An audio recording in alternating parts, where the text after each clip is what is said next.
Everyone, and welcome to tonight's Cash for College workshop, our final webinar in the Black Student Success Week, the Student Hour series. I'm your host, Shay Diddy, iHeartMedia's 106.1 KML in the Bay Area, and I will be your MC for tonight's workshop. Today's about financial aid, but it's also about helping Black, African American, and underserved students get started on the right path with information you can use to help pay for your college education and complete your program at the least cost and the least amount of time possible.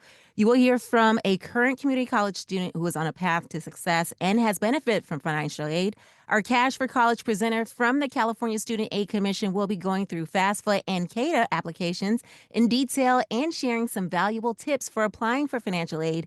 Please note that we have financial aid experts from the California Student Aid Commission here to answer your questions throughout the workshop. If you have any questions during the workshop, place them in the Q&A at any time, not in the chat. The Q&A is on the bottom.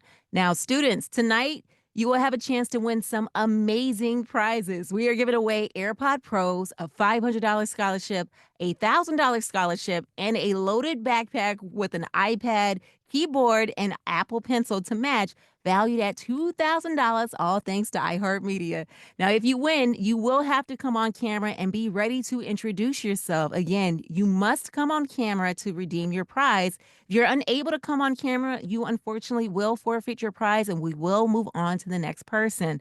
This is your last chance to enter, so use your phone or your tablet to scan the QR code on your screen or click the link in the chat to complete the brief entry form. Again, this drawing is for students only, whether you're in high school, college, or entering college. And don't forget, you must be present at the end of the program to win, and you need to be ready to come on camera and introduce yourself. Now, let's get started. This is our final night of the Black Student Success Week, the Student Hour webinar series. If you missed the first three sessions, the Financial Literacy and Basic Needs Workshop, the Dream It, Plan It, Transfer to a 4U webinar, or the Learn It, Earn It, Access Good Paying Career Paths webinar, those videos will be available soon for you on replay on the California Community College's YouTube page. But tonight, we're talking about financial aid and getting cash for college. Our presenter tonight will walk you through the details, but I want to remind you to complete the FAFSA or the CADAA no later than September 2nd if you want to be considered for financial aid. Students, you do not want to leave any money on the table.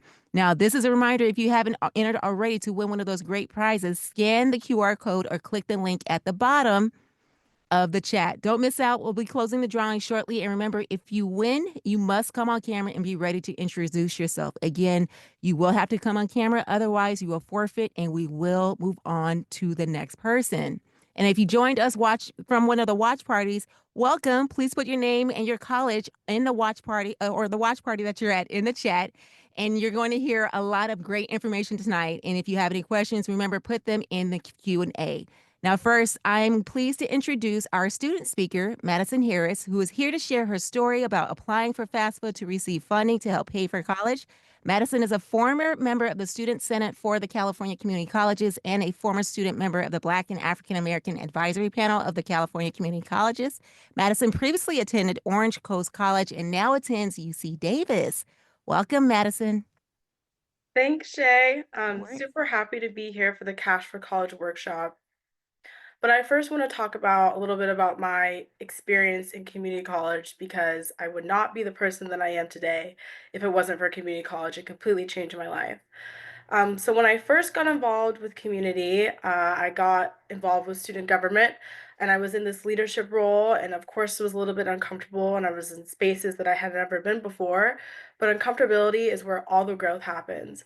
And I was able to take tools from these experiences, like life lessons, how to navigate the workspace, how to navigate interactions in professional settings, and add them to my toolkit, and I can use them in my professional life and my own personal life. And my position in student government lent itself to my role in the Student Senate for California Community Colleges, where I was a legislative affairs director and I got to advocate for legislation as it pertained to students.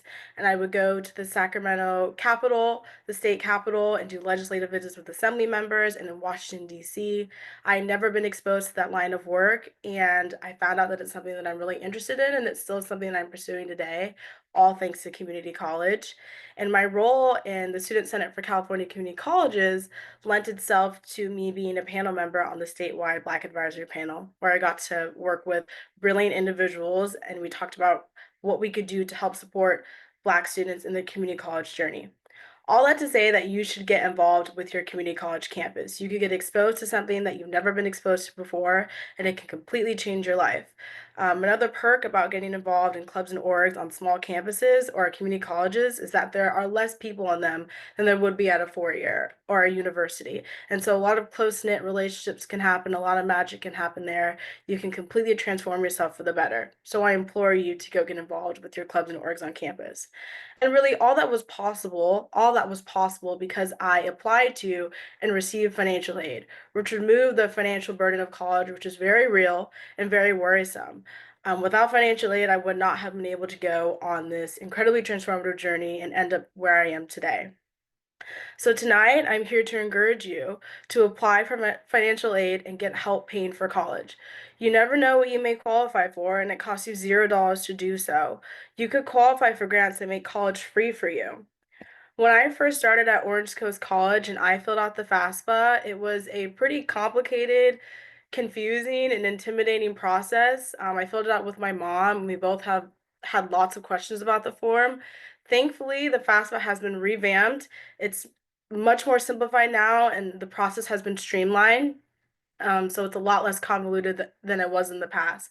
But not only that, the California Student Aid Commission, CSAC, is going to walk you through the application step by step tonight. So if you need help, please stay on to ask questions about it. And if you want to figure out how to get the application started and what you need to do.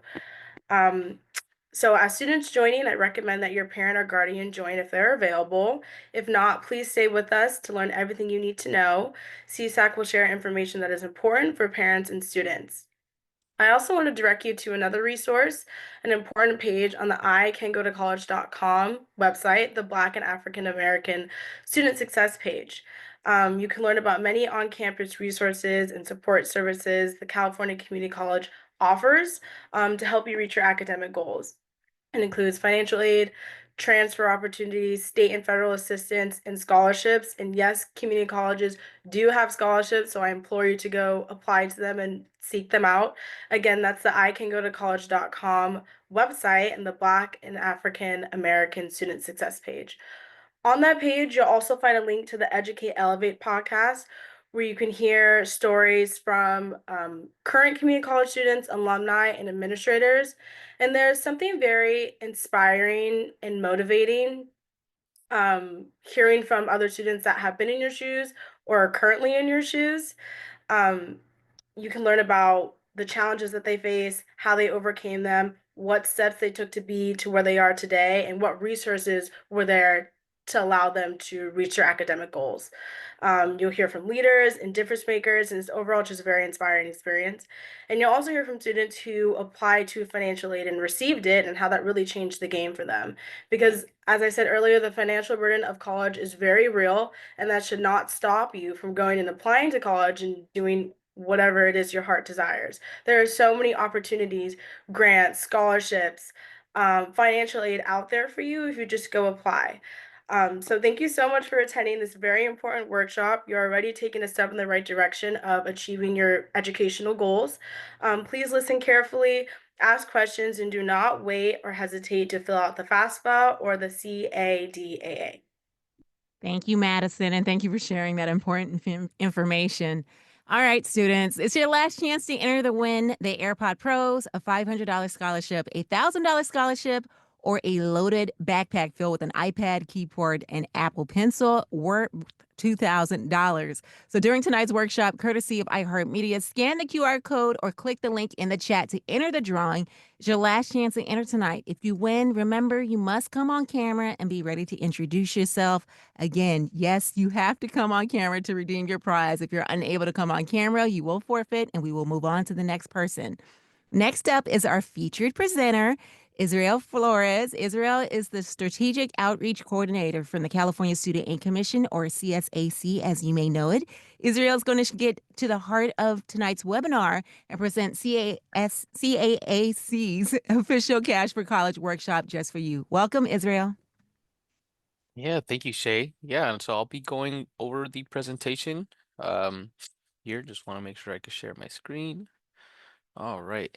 And then just for the purposes of the presentation, just because it does have a video on camera, makes it easier. I'm going to hop off camera. Just want to make sure you guys know that I am here doing a live presentation. So yeah, let's get started here with the presentation real quick. All right. So as they said, my name is Israel Flores, and I myself also I used the California Dream Act when I was going to college because I was undocumented. I started off at Sacramento City College, and ended up transferring to a four-year university at Sacramento State where I got my degree in communication studies. And now I am working here with CSAC, helping other students being able to achieve their goals and their dreams as well. Um, Getting started here, we're going to be talking about some not just only financial aid, but other resources that are available and services, such as basic needs, such as housing, food pantries, free money for groceries, transportation, physical and mental health services, student services centers that have student with disabilities, anything for low income or first generation students, also called EOP. Students with dependents, undocumented students, and students of foster youth. So not only can you get a lot of assistance when you're going to college, applying for financial aid, but all of these services are going to be available at almost every university that you decide to go to. Besides that, we also have stuff called student support centers, where they are more emphasized on a basic ethnicity or ethnic background, or just people that you may relate to. So there's a bunch of student support centers for American Indian, Alaska Native, Asian, Pacific Islander, or Desi Americans, Black and African Americans, and Latinx and Hispanic as well. So those are a lot of centers where you could get a lot of support. When you have any type of questions, go and reach out to the centers, and they'll be able to answer them for you. We're going to be talking about California Community College because our priority deadline for a four-year university, if you are oops, sorry about that. Transferring to a four-year university as a high school student, that priority deadline has passed. It was April 2nd, but now we are shifting focus to our September 2nd deadline, which is our community college deadline. So make sure that you apply for financial aid before September 2nd. California Community College is the largest system in the U.S. with 1.8 million students in California receiving education across 116 colleges across California. They offer more than 200 career education programs. There's various centers and support programs, and again, financial aid is available through the FAFSA, the California Dream Act, um, which we'll be talking about now, applying for financial aid. One of the most common questions that we always get is how does financial aid work and how much money we're going to be receiving. So we'll be going over that before going into the actual presentation on how to fill it out, right? So any given student has some kind of financial situation, and that student and their whether it be their parents or whoever is going to be needed to fill out the FAFSA or CADAA are going to be filing a FAFSA or a CADAA. We'll be finding the financial need of that student through that application. And then if you fill out a FAFSA application, you may be entitled to getting federal, state, and campus or institutional aid. But if you file for the California Dream Act or the CADA, you are only entitled to receive state and institutional or campus aid. So that's kind of the difference between both applications is one, it's a federal, the FAFSA is a federal application, and then the CADA is a state application. So that is through the state of California. So you're going to be filing one, not both applications. And we'll go over that in a little bit. So again, you have two options, either the FAFSA or the CADA, and then the student completes one depending on your legal eligibility, which the application period has been open, and our priority deadline has passed April 2nd for a four-year institution, but it is still open if you're looking to go to community college. You must apply only once to be considered for most grants, such as Pell Grant, Cal Grant, Middle Class Scholarship, etc. There's no separate applications for all these other grant programs that are out there. It's only applying through the FAFSA or the California Dream Act. What you must know too is that financial need is determined by household income from 2 years ago or prior year taxes. So that means that the information you're going to be putting into your financial aid application is from your tax information from 2 years ago. The student will need parent information until they reach the age of 24 or they meet independent requirements. And I'll be explaining that in a couple of slides as well. What does it mean to be independent, right? So again, the dependent status is going to count to see whose information you're going to be putting into the application. So if you are a dependent, you must provide parent information on FAFSA or CADAA. Even if your parent does not claim you on your taxes, a lot of people say, well, I don't live with my parents or they don't claim me on their taxes anymore. That is not the case here. You must still enter your parent information. If your parents refuse to provide information, then you would only be considered for a direct unsubsidized loan, which is something that we want to avoid, right? We don't want to be taking out as many loans as possible. We want to make sure that our financial aid covers most of our tuition and everything. So when you do graduate, you may not have to pay as much back as if you were to take out loans. If you do need a loan, we can't tell you not to take one out, but ultimately, the financial aid is there to help you as much as possible to be able to afford going to college. So yeah. In the dependency section for both applications, the students are automatically considered independent at the age of 24. Students under the age of 24 are considered dependents and they must report parent information unless they can answer yes to any of the following questions in the dependency section.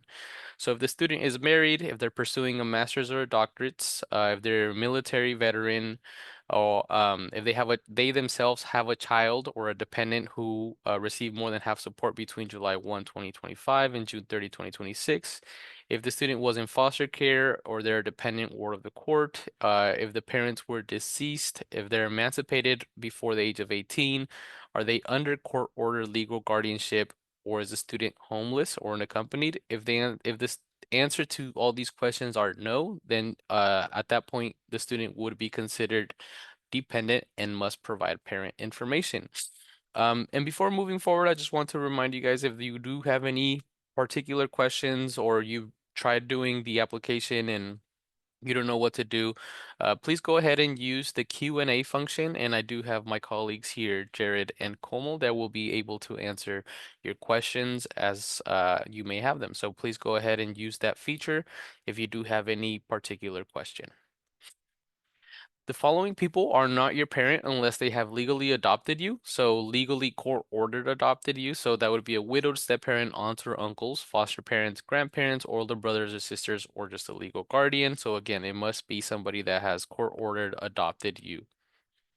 Um, but they're not considered, and none of these are be considered your parents. Even if you live with them, even if they claim you on their taxes or anything like that, it's always going to be the biological parents' information, tax information.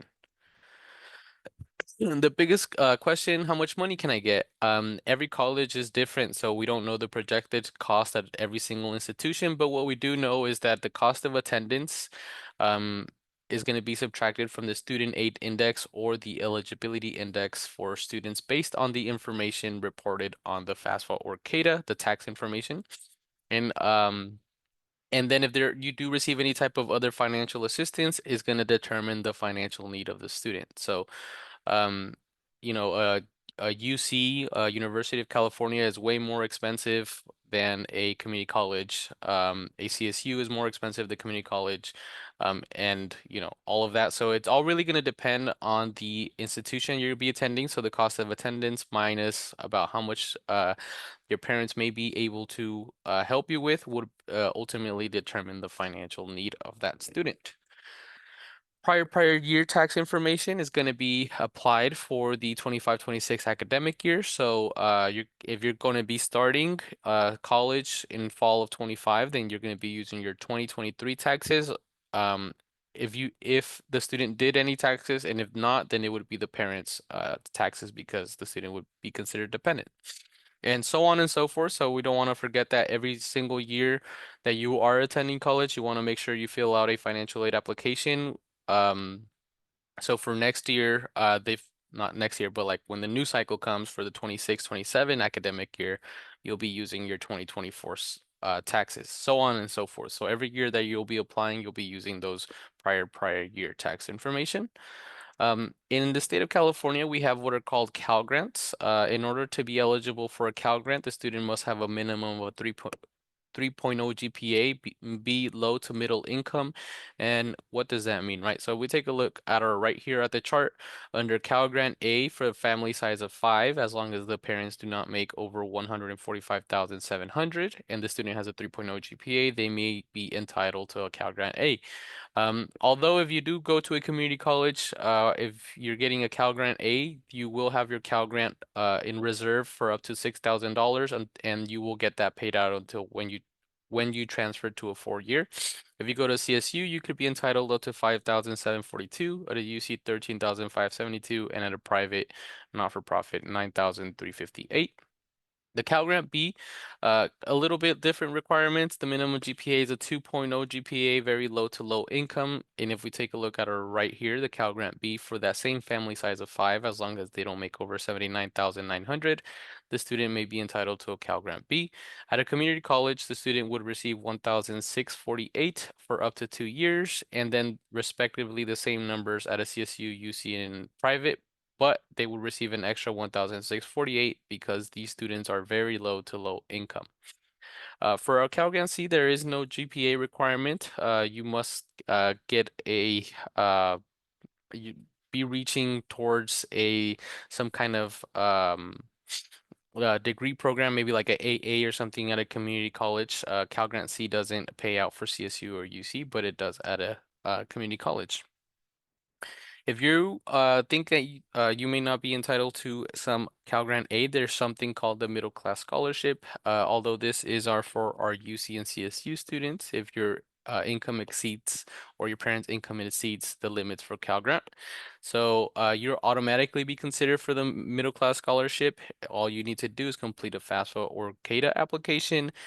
So making sure you submit your application by the priority deadline and then be enrolled in a UC, CSU, or actually there are some community college right now that are offering bachelor's degree programs. So if you are enrolled in one of those, you may be able to get the middle class scholarship.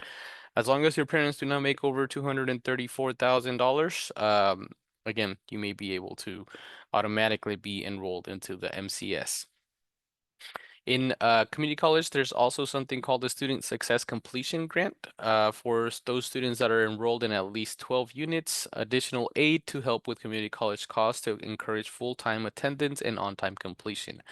Students that are enrolled in 12 to 14.9 units can qualify up to 1,298 per semester, and students enrolled in 15 or more units could qualify for up to 4,000 per semester. This is on top of that Cal Grant money that I just talked about, and on top of Pell Grant money that I will talk about in a couple of slides. So it's extra money that you would be receiving through um, this completion grant program. Sure. Community college promise grant is something also that is offered at the community college level that waives enrollment fees, or about $46 per unit for eligible California AB 540 residents, and a portion of a parking permit fee. CCPG eligibility automatically determine if you complete and submit your FAFSA or CADAA application. So make sure that you complete that to be considered for this. I believe this used to be called the BOG waiver when I was going to community college, but now it is called California Community College Promise Grant. Across California, since CSAC here, our agency is a smaller agency within the state, we do have what are called regional coordinated organization and CalSOAPs that help us fill out people's financial aid application through all the way from North Coast and all the way down to San Diego and Imperial counties. These RCOs and CalSOAPs are contracted through CSAC, and they get all the proper training to be able to help you fill out those applications.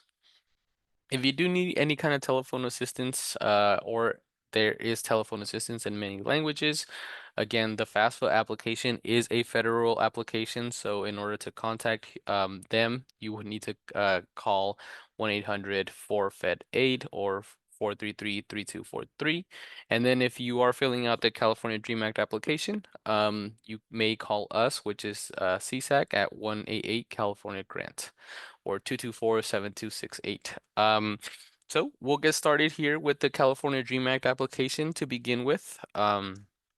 What is the California Dream Act application? So this is an alternative application to the FAFSA that is actually administered by us, CSAC. CADAA allows for qualified undocumented and non-resident students who meet Assembly Bill 540 eligibility requirements. CADAA is also for students who have undocumented parents or spouses and do not want to give their information to the federal government, which is what we call students that are from mixed status families. CADAA will allow you to apply for state and institutional aid only, and something that you must know is that if you do apply through the CADAA, you can only receive this aid to a California college. So you cannot take the state money and go to a different state and try to spend it over there. So for example, you cannot go to Arizona and try to spend California money. You have to stay within the state in order to receive the state aid and institutional aid. And CADAA doesn't allow you to apply for federal aid like Pell Grant. So students must do a FAFSA if they want to consider for federal aid. DACA is a whole different program. Oftentimes we get both CADAA and DACA confused. So DACA does stand for Deferred Action for Childhood Arrivals. So this is not a requirement to qualify for the non-resident tuition exemption.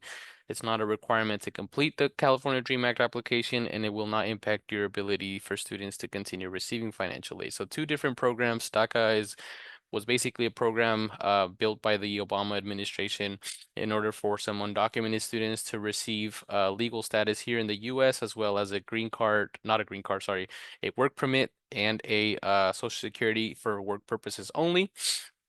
Although DACA is no longer available, there may be some students that still may have it, but again, it's not a requirement to have in order to be able to complete the California Dream Act application to receive financial aid. Two separate programs. I know they all have the same lettering in it, but the programs are very different. In order to apply for the CADAA, the student must be AB 540 eligible, which means that the student will be charged in-state tuition and fees instead of those supplemental tuition charges that are non-residents, and students will still be considered non-residents, but they will be able to um, pay that in-state tuition instead of the out-of-state tuition fees. In order to be AB 540 eligible, the student must have 3 years high school credits and 3 years total attendance at elementary, middle, or high school in California, or 3 years of total attendance or equivalent at a high school, adult school, or community college, graduation from a California high school, or attainment of the equivalent such as a AA from California Community College. And then the last thing would be students must adjust their immigration status as soon as they're eligible to do so. Who can apply for the CADAA? Obviously must be eligible to submit that AB 540 tuition exemption. Undocumented students with or without DACA, if the student has temporary protected status or TPS, if they are U visa holders, or if the student is from a mixed status family, meaning that the student may be a citizen of the US or a permanent resident, but the parents are undocumented and they will not want to provide their information to the federal government. This is what it will look like for student registration. A student that is undocumented, the process they will go through in order to make their account with our CADAA application. Where it asks if they have a social, they will answer no. And where they ask if they meet the AB 540 list criteria, they will answer yes, and they will be eligible to start the application. Those from mixed status families, they would want to go through this route, which would be if they have a social, obviously would be yes, because the student would be a citizen or permanent resident. So they would. Um, Did you obtain the social from USCIS through DACA? Then you click on no. Are you a US citizen or eligible non-citizen? Yes. And then the last question is, um, my parents or spouse slash partner does not have a social security number, so they will click yes. So they basically saying that they don't want to input their information through the FAFSA application and are only doing so through state and institutional aid here. Once they go and begin the actual application after signing up through there, um, undocumented students completing the CADAA are always going to select that they are neither a citizen nor eligible non-citizen. Those students that are from mixed status families should select U.S. citizen or eligible non-citizen, but for them it might be auto-filled just because they had already answered that through their registration process. Then we move on to the student's state of residence or marital status. The student's marital status determines whether student's spouse information is required. But if the student obviously is single, then they will input their parents' information. The state of residence is the state you live in and the date you began living in such state. So in order to be a resident of the state of California, you must actually be living here for at least 1 year. And you're going to be inputting that into this part. There will be a student college and career plan. Most high school seniors will choose first year freshmen. High school seniors will not have earned their first bachelor's degree by the start of the 25-26 academic year. So they're going to be answering no to that question. This is pretty crucial because if a student says that they will have a bachelor's by the start of 25-26, they may no longer be entitled to that California state aid or institutional aid. Actually, they may be only entitled to institutional aid if that institution offers um, like some kind of grant or funding or scholarship for whatever program they're pursuing in their master's. Unfortunately, once you get your bachelor's degree, whether you're filling out the FAFSA or the California Dream Act, there is no assistance or grants for a master's program. It's only for undergraduate studies to get the bachelor's. Then we go through the student financial information. If the student didn't file taxes, the CADA will have skip logic to it, and questions about their tax information will be skipped. If the student did file taxes, although they will go and input all their information, tax information manually. There is something called a direct data exchange with the IRS that the FAFSA application has, but our CADA application does not have it. So that means that all the information that are going to be going through the tax information will have to input manually. If you look here under one of the questions was what was your income earned in work in 2023, there is a little eye icon, which means is the information icon. You can always click on that icon and it will give you some helpful hints and stuff for you to like figure out how do you input or what they're asking you for this portion. We're going to go through the college selection. There is a question considering a program that is called DSIG that I will go over in a couple of slides, but we just suggest you answer yes for potential opportunities. Students can list up to 20 colleges at a time and return to add more once the application is submitted and processed. And then obviously we recommend listing at least one school from each segment, a California Community College, a CSU, and a UC. Obviously we're more focused to the community college right now because our state priority deadline did pass for a 4 year. We want to make sure also that the students understand that when entering the colleges into the search icon to use like their like I want to say their legal name of the school, right? So I went to Sacramento State. Everybody knows it as Sac State here or calls it Sac State, but the correct name of the school is California State University, Sacramento. So you want to make sure that you enter it how it is the actual name of the school. Or if you do know the USDE code for the school, you can also enter that.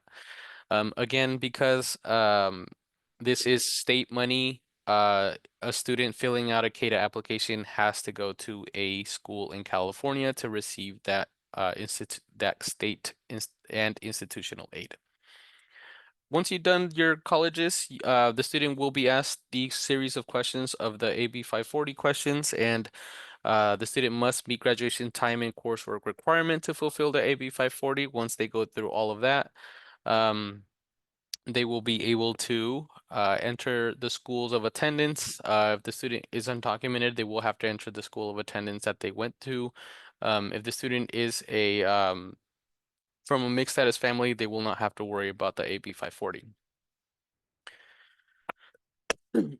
Moving on, we'll go to the parent section. The parent will only have 3 sections. It will be their personal identifiers, the non-financial information, and then the financial information. The parent's state of residence. If the student is considered dependent for financial aid, parents must be a resident of California for the student to receive financial aid. So that is important because in order to basically the best way that I explain this is that the parents must be paying taxes to the state of California in order for the student to receive benefits of the state of California. So the parent must be a resident of California in order for the student to receive those benefits. So basically paying taxes to the state of California to receive aid from the state, if that makes sense. So after that, there will be questions regarding parent federal benefits, if they received any type of federal benefits, such as federal housing assistance, free or reduced price lunch, Medicaid or Medi-Cal, anything like that. If they answer any of these questions, their asset questions may be pretty much like overlooked. But if they do none of the above, then they may be entitled to entering all their asset questions. Again, the CADAA does not have the direct data exchange with the IRS, so parents are going to input their tax information manually. But as you can see the little eye icon, you can always click on that, or there is a hint icon in the application as well, to basically show you or tell you how to enter all the information, which will look a little bit like this. As you can see in this example that we have here, the parent's income was $50,000. And if you click on the little eye icon, it'll basically tell you where you find what you're needing to input into the application. So in this example, I believe it is line 11 or line G or something like that. So that is how to get some help when filling out this application. Parent tax filing requirements. So parents who indicate that they are not going to file must still report their income on the CADAA. If they earned what is deemed the IRS considers a threshold for filing taxes, the application will be flagged and the parents will have to get an ITIN if they don't have one already and file taxes. If parents indicate that they will file a 2023 tax return, they must provide estimates of their income, and then after the tax is actually filed, then they go back into the application with all the updated information. So the threshold here for a filing status, married filing jointly, both under the age of 65. If the parents do not make over 27,700, they do not have to file. Anything over 20,700, they will have to file taxes. After finishing all that, there will be the electronic signature from both the student and the parent. They must agree and sign in order to basically get a confirmation page that will look like this, saying that you are done filling out your California Dream Act application. At the confirmation page, you will find your California Dream ID, the date of submission, and lastly, if there are any further actions needed from either the student or the parent. We suggest that you write down the California Dream ID if you are filling this out, because if you do have any questions, you always can call us, and with your Dream ID, it is the easiest way to find your application. We can always find it, but it's just the easiest way. If there are anything else that is needed from you in the actions in the section, it will tell you, parent needs to sign or student needs to sign or something like that. And then lastly, the transaction date that you see up there, 11/25/2024, is the date that you submitted your application. So we want to make sure we submit those applications before the deadline. So our deadline again, September 2nd for community colleges. What if students' parents live in another country? So if they live in another country, are still required to report their income and assets, but foreign income will be converted to US dollars. If this is impossible, for example, because there is no contact between the student Students should complete as much of the application as they can and contact the college's financial aid office as soon as possible. The financial aid office will evaluate the situation and determine whether they can override the need for parent information. Here's the California Dream Act Incentive Grant Program. This is for our undocumented students only. That the student may receive up to $4,500 per year in basically in financial aid. There is a separate application for this one. Completing your California Dream Act application, and then if eligible for a Cal Grant B, you may be eligible for DSIG. In order to receive that 4,500 per year, the student must complete 100 hours per quarter or 150 hours per semester of community service, and they would be entitled to getting that money, and then attending a public or private university in California. This program actually is fairly underused, and we are trying to get more students to be able to apply to support them in going to college. For undocumented students, we also have California Dream Loan programs. If the student may need to take out any type of loans, there is a loan program. Attending a CSU or UC, completing the Dream Act application, AB 540 eligible, must be enrolled in a program leading to a professional or graduate degree.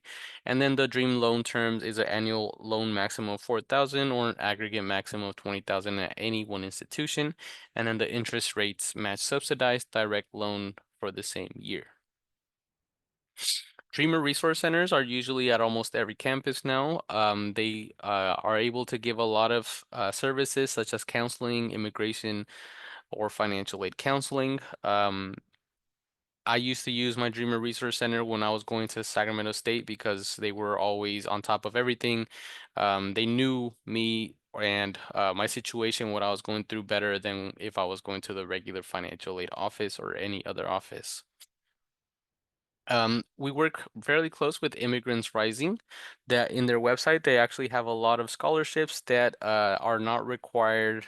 You do not need proof of any citizenship status either. So a great resource for students to want to go into their website and then look for scholarships. We do have an undocumented student resource page here on our website. To find all that, we do have the resources in both English and Spanish. So a fact sheet, a guide to getting started for undocumented students, and all the different types of resources and programs in in where you could get financial aid, basically. All right, so I'm basically done talking about the California Dream Act application, but now I will be going into the FAFSA application. Just give me 1 second here as I take a drink of water. All right, so we're going to be getting started with the free application for federal student aid, or also known as FAFSA. Just some recent changes that you may want to know is that the questions were reduced from 108 to 46. Now there is a easier transfer IRS data, which is the DDX, or the direct data exchange. Before, students can only list up to 10 colleges, now it's 20, and the online is available in the 11 most common languages spoken in the US. Although we do not recommend doing the paper FAFSA, because there's no tracking mechanism to the paper FAFSA, there's no training on the paper FAFSA, there's no timeline on when the paper FAFSA will be processed, and doesn't avoid any data or privacy issues. So we just usually recommend to fill out the FAFSA application online because it is the easiest way to do it. For this one, again, remember that you get federal, state, and institutional aid. So some federal programs here called the Pell Grant, which awards up to $7,395 of lifetime eligibility of 600%, or basically 6 years. And then the other one, FSEOG grant, awards up to $4,000 to priority Pell eligible students. And one that is very popular, but it varies from school to school for on and off campus employment, is the work study. The dependency status, remember that a student needs to provide parent information even if the student lives on their own, even if the student files their own taxes, even if the student is not claimed as a tax dependent by a parent, even if the student lives in another state, even if the student receives no financial support from a parent. The student under the age of 24 will need parent tax information on either application. When doing the FAFSA, you need something called a student-aid.gov account. It used to be called FSAID, but who needs a student-aid.gov account? If the parents are married and they file taxes together, only one parent needs an account. If the parents are married but they didn't file taxes together, both parents will need an account. If the parents are unmarried and but they're living together, both parents need an account. If the parents are divorced or separated and not living together, the parent who provided more financial support in the last 12 months needs an account, and that is who's going to enter their tax information. If that parent that got separated or divorced, they got remarried and they didn't file taxes with their new spouse, then both parents need and the step parent would need an account to enter into their information. Independent students will always need an account to complete their section on FAFSA. If they got married, and they will need their spouse information. So if the student is married and file taxes jointly, only the student needs the student-aid.gov account. But if students are married and file taxes separately, both student and spouse would need an account. Creating an account is on student-aid.gov, where you basically start your account and sign and complete your applications. You only need to create one account to access your FAFSA every single year you attend college. Dependent students their parents need to create their own accounts at student-aid.gov. Each person must use a separate email, including parents that do not have social security numbers. A tip that we always say is avoid using email domains such as .edu, .k12, .pvt, or and so on and so forth, because at some point you will be kicked off that domain. So whether you're a parent or a student, always use your own personal email, whether that be your Yahoo email, your Gmail, or whatever you use for email. Common mistakes are that some social security numbers were switched, or a parent creates a password for a student, or vice versa, where the student creates password for a parent, or the parents and the student are using a shared email. So always make sure to use your own personal email when creating this account. Can I apply for FAFSA if my parent doesn't have a social security number? The answer is going to be yes. Parents don't need a social security number to be FAFSA eligible, because FAFSA eligibility is based on the student's legal status as a citizen or eligible non-citizen, not the parents. Parents without social security numbers can now create a student-aid.gov account to sign the FAFSA online without a paper signature. Check the box. There will be a box that says my parent doesn't have an SSN. It used to be that the old method of entering all zeros used to work, but it does not work like that anymore. If one parent has a social security and the other does not have a social security number, what do you do at that point? Only one parent needs a student-aid.gov account if the parents are married and finally jointly. Parent with the social security should create the student-aid.gov account and complete the FAFSA. Parents without a social security do not need a student-aid.gov account. FAFSA may ask the form for the non-SSN parent, but it's not an invitation for them to have to create an account. If both parents need a student-aid.gov account, if the parents are married and filed separately, parents are not married but live together, and then parents are married and filed head of household. All contributors, whether you're a student or a parent, you must provide consent. You will not see your tax information, only a green success box or a yellow data did not receive box. Undocumented parents and folk who did not file taxes will automatically see the yellow box. Then they will be prompted to input their income for 2023 manually. So as you can see, um, it is very crucial that students and parents consent to the DDX, because if not, they will only be entitled to unsubsidized loans. There will be questions of student demographic questions, some including biological sex, race, and ethnicity, parents killed in the line of duty, student high school completion status, student high school information. Although answering all these questions, there is a prefer not to answer because it will not affect you receiving any financial aid. The parent wizard is going to basically say like who is your parent and who will need a student-aid.gov account in order to provide their information. Colleges do have the authority to override federal dependency status, but they're not obligated to, and this process will vary from college to college. So as you can see in this examples that we have here, are the parents married to each other? It was no. Do the parents live together? No. Did one parent provide more financial support over the last 12 months? Yes. And then has that parent you identified in the previous question remarried? The answer should be no. So basically saying only one parent needs to provide the account. So you'll see one of these three options, which would be provide information for this parent only, provide information for both parents, provide information for the parent and step parent. This is the page where the student will invite the contributors. The contributor would be the parents. So there's where they're going to enter their first, last name, date of birth, social security number. If they don't have one, they can click on that box that says my parent doesn't have one.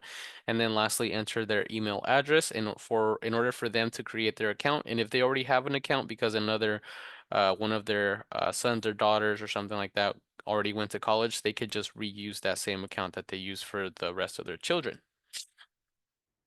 Once done all that, there will be the school selection. It will be the same as the CADAA, where you can list up to 20 schools and you must name the schools by the name that they go by.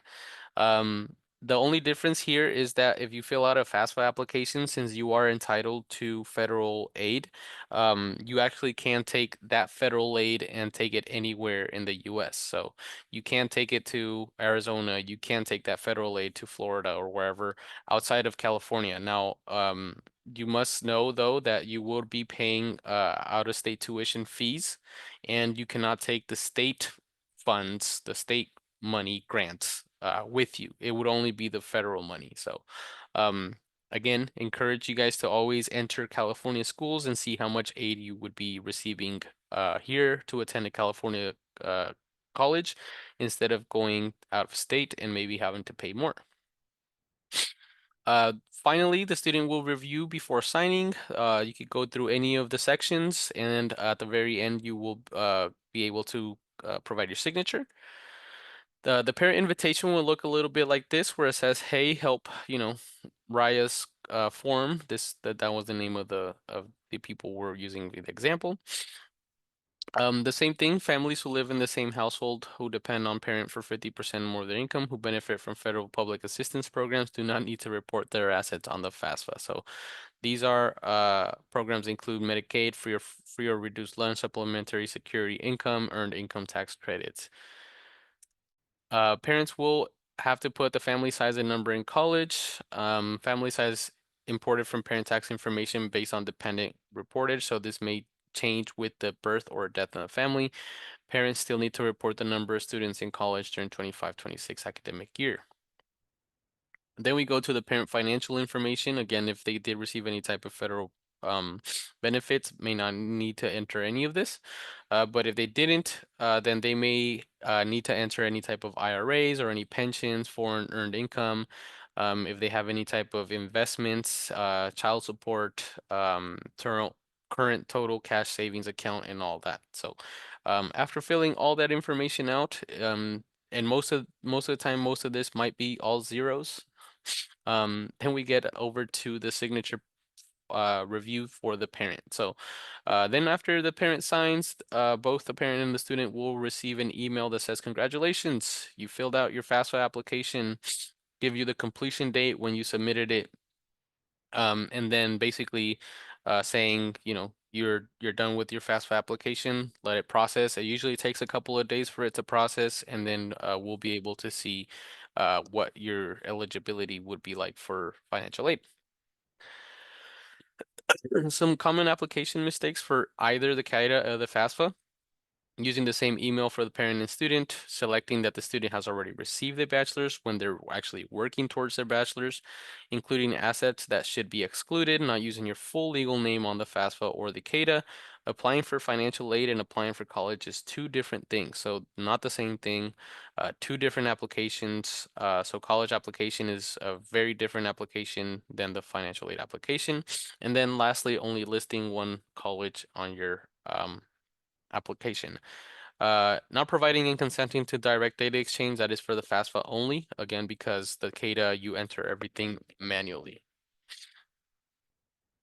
Some helpful tips, again, is making sure that you get it in by the California Community College deadline of September 2nd. I know it says March 3rd, so I apologize for that, but it is September 2nd.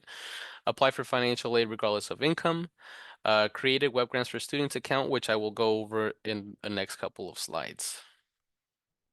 All right, so you've completed your financial aid application, you've been accepted to a college. Amazing. What can you do next? So there is something called the Web Grants for Students account. If you do a CADAA application or California Dream Act application, you would already have a Web Grants for Students account already made. If you did the FAFSA application, you may just need to sign up. And we usually recommend this because you can get help students track their state-based financial aid. It looks a little bit like this. This is what the dashboard looks like. Basically saying, you know, your award status, the school that you're attending, how much you would be receiving for the year, and your remaining eligibility status. You can, this is only for state-based aid. So such as Cal Grant, Chafee Grant, middle class scholarship. You'll be able to see, you know, the amounts. If a student is a Chafee or foster youth student, they can apply for Chafee grants that pays up to $5,000 annually to help foster youth pay for college or career technical vocational training. These are for students who live in foster care for at least one day between the ages of 16 to 18, and students can participate for 5 years and receive the award through age 25. So they have to be under the age of 25 to receive it. And eligible students must complete a one-time Chafee grant application. This award is payable at qualifying out-of-state colleges. So this is one of the actual awards that you can take out of college, out of the state. There is also a Foster Youth Access Award. Current or former foster youth who are eligible for Cal Grants can receive an additional Cal Grant Access Award or up to $6,000 in additional to their Chafee grants. And this money can be used beyond undergraduate tuition and supplies, such as rent, housing, transportation, childcare, postgraduate studies, teacher certifications. And these students are not required to apply by the March 3rd deadline because this deadline is the September 2nd. Provide a GPA. They don't need to graduate from high school. They don't have to meet ability to benefit requirements. They don't need a social security number, and they don't have to be clear or default of overpayments. We do have a Cal HBCU transfer grant. If a student starts off at a community college and they get their ADT, which is Associate Degree for Transfer, accepted to eligible historically Black colleges and universities, or HBCU, can receive up to $5,000 one-time grant. Grant funds are disbursed directly to HBCUs and received upon enrollment. Funds can be used for college costs and living expenses like rent or food, and then students must just promise to return to California after graduating. Getting close here to the end, there is another program here in California called Cal Kids, where it's a new program from California that provides up to $1,500 in free money to allow eligible low-income public school students for college and career training. Unfortunately, though, this program is not administered through us, through CSAC. I believe it's administered through the Department of Treasury. So you want to make sure and go to their website to get more information to see if you qualify. Check out our website for additional resources. We have a lot of great resources that we've been updating on there. And if maybe you don't want to check out our website, please go ahead and follow us on social media if you'd like to. We are very active on Instagram, TikTok, Facebook. That's where a lot of our students actually go on and send us messages via our DMs, and we get a lot of their questions answered on there. Lastly, we are also a California online voter registration agency. So if you are looking to register to vote, please go ahead and scan the QR code and go ahead and register to vote. Besides that, that is my time, everybody. I hope you guys all had a lot of questions and got those answered. Thank you for attending. And if there are any leftover questions, please go ahead and you know, send those over and we'll get them answered. Thank you, Israel, and the team over there at California Student Aid Commission. Also, thank you, Madison Harris, excuse me, for your informative, inspiring presentation. We do have a couple of questions that were placed in the chat. Israel, what if you and your child are going to college? How would that affect your FAFSA application?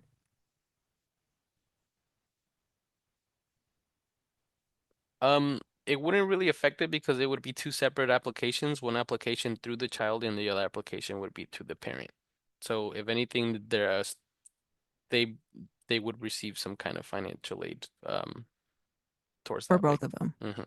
Perfect. And then there was another question in the chat that asked, or this actually applied to me, but if one parent is MIA, say you don't know where they are, and the other parent is now deceased, how is the process to try to file as an independent student? So at that point, the student will fill out the financial aid application as much as possible. And then they would need to go and talk to the college's financial aid office, and the colleges would then be able to override that need for dependency status. Sorry, I need to. There we go. No, that was actually perfect because I remember when I applied and my dad passed away, I thought I wasn't going to get financial aid. And so I had to get letters from people in the community to confirm that my mother was not a part of my life in order for me to be Hmm. considered independent. And a lot of people just did not know you could do that. So thank you so much for that. We had another question in the chat. Can current community college students apply for CALKS? CalKS? Cal Kids. CalKids. Again, that program is not through us, so they would need to go onto the website and be able to see if they're eligible. The program was just started, I want to say like 3 years ago, and I believe it's done through the Department of Treasury, I want to say. Um, but yeah, I wouldn't be able to check and be able to see like, oh yeah, you're eligible. That's a whole different department to check on. No, I understand. Thank you for that. And another question we have is, do you have any specific advice for veterans on this topic as far as applying for FAFSA? I mean, the only advice I would give is just fill out the application and, we'll see, after seeing all, after getting all your numbers in, because everything is based off your tax information, being able to see how much financial aid you'd be able to receive. So we just tell everybody to apply and we handle everything on the back end. Exactly. You can always make adjustments after the fact, but at least apply and get your Hmm. application in on time. Thank you so much for all that amazing information today. I know we helped out a lot of people with that application because it's not easy. Now, thank you guys all for participating in tonight's Cash for College workshop and the rest of the student hour workshops during Black Student Success Week. Again, if you missed any of the workshops, don't worry. Links to replay each session will be emailed to you soon, so keep an eye out for them. And do not miss out on getting the funds you need to achieve your college goals. Get started on completing the FAFSA or the CADAA today. We do not have a student hour workshop tomorrow night, so I encourage you guys to take a deep dive into the websites instead and start using those resources. Now, I want to remind you to do a few additional important things. Visit iCanGoToCollege.com website to learn more about the programs and opportunities awaiting you at California community colleges. When you are on the website, check out the Black and African American Student Success page, where you will find information about programs such as Umoja and A2 Mend, food and housing, and scholarships. And don't forget, if you're going to a community college, you have until September 2nd to complete the FAFSA or the CADAA, but don't wait until the last minute. And also, click enroll now to start your future at California Community College today. Now it's time to announce our prize winners. So get ready to come on camera. We are going to call the names of the four winners: $1,000 gift card and the $500 gift card, the AirPods, and more. And one winner will get the grand prize of the iPad, the Bluetooth keyboard, and the Apple Pencil. If your name is called, you'll get a message in the chat letting you know that you won. Then you will receive a message on your screen asking you to join the webinar as a panelist. Click OK so we can bring you on camera to introduce yourself and accept your prize. If you get that notification, do not hit decline. Please hit OK so we can introduce you and I can have a little chat with you. All right, now let's find the winner of the first prize. The winner of the AirPod Pros is Alita Wilson. Hello, Alita. Are you ready? Yes. Congratulations. I was trying to figure out, is the camera on? It's on. We can see you. Oh. That's now tell us what school you're attending. Are you in high school, college? And then also, what are your career goals? So I'm attending Compton College. Okay. This is my second time around. I'm a little older. I'm 43, and I'm a history major. Nice. What do you plan to do with your degree?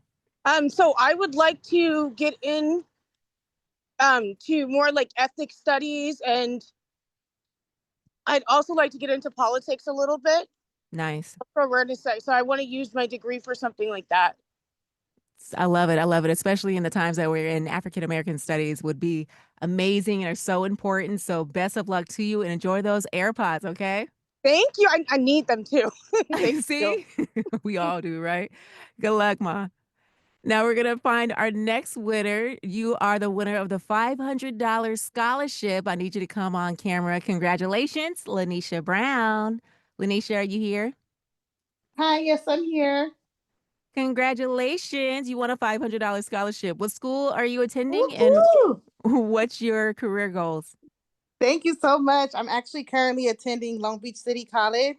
Okay. I'm not a traditional student, so I didn't start that way, but my major is communication studies, and I want to pay it forward and work in public policy. There's a lot of Okay. need out there, there's a lot of help, and I want to be the answer.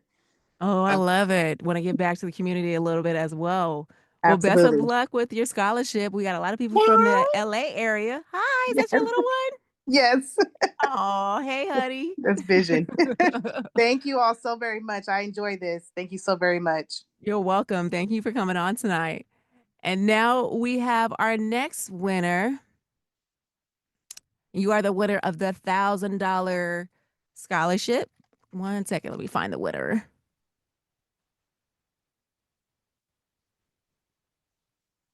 And the winner of the $1,000 scholarship is Alejandro Montes. Hello, Alejandro. Hi, good afternoon to everyone. Good evening. Congratulations. What school do you go to and what are your goals? I go to San Diego Mesa College, and Hmm. my goals are to graduate hopefully this semester and then transfer to a four-year university. Do you know what school you want to go to? Hopefully UCSD. Okay, nice. Stay in the San Diego area. And what do you want your major to be? So I'll be majoring in bioengineering. Oh, smart. Well, best of luck with that. It's going to take a lot of studying, but you can do it. We believe in you. Yes, thank you so much. I really appreciate that. You're welcome. And put that $1,000 scholarship to good work, okay? Yes, yes, it'll go directly to that actually. I know it will. I know it will. Well, best of luck, honey. We'll see you next year, okay? Thank you, thank you. You're welcome. And now we're going to find our grand prize winner worth $2,000 an iPad, keyboard, and an Apple Pencil to match in a backpack. Congratulations, Kwame King. Thank you. Hi, Thank you. hi, Kwame. What school do you go to? I go to College of San Mateo. What? Down the street from me? You Okay. we here, we here. Yay area in the building. And Here. what's your major? Do you plan on transferring? What's your goals? Yeah, I'm currently an English major, looking to transfer into the education department. And I'm looking to transfer to Prairie View A&M back in Texas. Oh, wow. Okay. You said you want to be a teacher ultimately? Yes, ma'am. Oh my goodness. I love when people go back to school just to give back to the community, and it's so important. Of So course, of course. I'm sure you're going to put that iPad to good use. So thank you so much for coming on and have Thank a good you. night, okay? Yes, ma'am, you as well. You're welcome. Congratulations to all the winners and the winner of the grand prize, Kwame. I know he's going to enjoy that. Now, students attending tonight's workshop is about to win the grand prize. You shout out to Kwame, my bad. And congratulations again to all the prize winners. We're going to reach out to each of you to get your address so we can mail you your prize. And thanks to everyone who participated tonight and joined us tonight. Good night, everyone. We'll see you tomorrow night.